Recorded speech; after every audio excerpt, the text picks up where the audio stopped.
नमस्कार, news watch की ओर से मैं अमृता। आइए जानते हैं बिहार की आज की प्रमुख खबरें। मुजफ्फरपुर रेप पीड़िता की मौत मामले में सरकार ने की कार्रवाई। पीएमसीएच के प्रभारी डीएस को पद से हटाया। एसकेएमसीएच की डॉक्टर निलंबित। मुजफ्फरपुर में दलित रेप पीड़िता और मृतका बच्ची के परिजनों से मिलने पहुंचे तेजस्वी यादव। कहा, बेटियों की सुरक्षा नहीं कर पा रही नीतीश सरकार, जांच कमेटी है सिर्फ दिखावा। बिहार कैबिनेट ने शिक्षा विभाग में 1503 पदों के सृजन को दी मंजूरी। सहायक शिक्षा विकास पदाधिकारी के 935 और शिक्षा विकास पदाधिकारी के 568 पद शामिल। बिहार में शिक्षकों के तबादले को लेकर बड़ी खबर। ई शिक्षा कोष पोर्टल से 1,90,000 शिक्षकों को आवेदन वापसी का मिला मौका।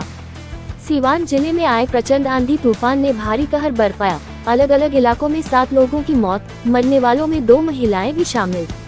इंडिया ब्लॉक की बैठक में शामिल नहीं करने पर झारखंड मुक्ति मोर्चा नाराज। पार्टी बिहार में 15 सीटों पर लड़ सकती है चुनाव।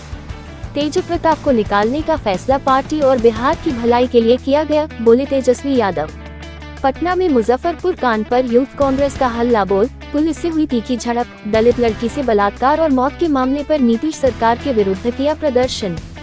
पटना समेत 10 रेलवे स्टेशनों पर मिलेंगी एयरपोर्ट जैसी सुविधाएं। यात्री नहीं बदल सकेंगे प्लेटफॉर्म।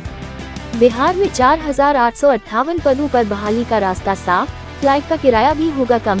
नीतीश कैबिनेट की बैठक में 47 एजेंडों पर लगी मुहर। बिहार में हवाई सेवाओं को बढ़ावा देने के लिए नीतीश सरकार का बड़ा फैसला। एटीएफ पर वेट में 25% की कटौती। मुजफ्फरपुर रेप और मर्डर मामले में पीएमसीएच की लापरवाही पर स्वास्थ्य मंत्री मंगल पांडे ने तोड़ी चुप्पी। जांच के लिए बनाई कमेटी। तेजस्वी यादव ने राज्य में लॉ एंड ऑर्डर को लेकर नीतीश सरकार पर बोला हमला।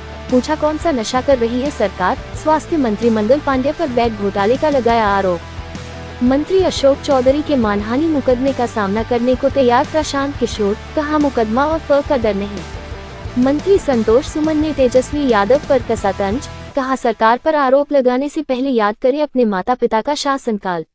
लालू राबड़ी के करीबी सुनील सिंह की बड़ी मुश्किल। 43 लाख रुपए के गबन का आरोप, फर दर्ज। बिहार कैबिनेट ने पटना जिले के फुलवारी शरीफ, दानापुर और खगौल नगर परिषद क्षेत्रों का विस्तार करने का लिया फैसला। भागलपुर में गुमशुदा बेटी की मिली लाश, परिजनों का फूटा गुस्सा। पुलिस पर लगाया लापरवाही का आरोप। पटना में ससुराल वालों की दरिंदगी का शिकार हुई विवाहिता।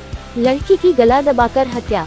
छपरा में सब्जी लेने बाजार निकले छात्र की अज्ञात बदमाशों ने चाकू से गोद कर दी हत्या। पुलिस मामले की कर रही जांच, लोगों में गहरा आक्रोश। मुजफ्फरपुर के हियापुर थाना में तैनात दारोगा विपिन रंजन पर महिला ने घर में घुसकर छेड़खानी, मारपीट और धमकी देने का लगाया आरोप। कोर्ट ने एसएसपी से तलब की रिपोर्ट। पटना के विक्रम अंचल के राजस्व कर्मचारी को विजिलेंस टीम ने 20,000 कैश लेते रंगे हाथ दबोचा। जमुई में चोरी के इरादे से घर में घुसे युवक को लोगों ने रंगे हाथ पकड़ा। हाथ पैर बांधकर की जमकर पिटाई, फिर पुलिस को सौंपा। पटना के जक्कनपुर इलाके के एक होटल में बर्थडे पार्टी की आड़ में शराब और हथियारों के साथ मनाया जा रहा था जश्न। पुलिस ने छापेमारी कर 15 लोगों को हिरासत में लिया, 4 नाबालिग भी शामिल। रोहतास के विक्रमगंज में बीएमपी के रिटायर्ड हवलदार की धारदार हथियार से हत्या। पड़ोसी के घर गए थे बुजुर्ग। माइक्रो फाइनेंस कंपनी को लूटने की योजना को पटना पुलिस ने किया नाकाम। देसी पिस्टल के साथ 3 बदमाश गिरफ्तार। गोपालगंज के एसपी अवधेश दीक्षित ने लंबित आपराधिक मामलों के निपटारे में लापरवाही बरतने वाले 72 अनुसंधानकर्ताओं का वेतन रोकने का दिया आदेश। सुपौल में मिट्टी लदे अनियंत्रित ट्रैक्टर ने 40 साल की महिला को कुचला। नाराज लोगों ने NH 327 को घंटों किया जाम।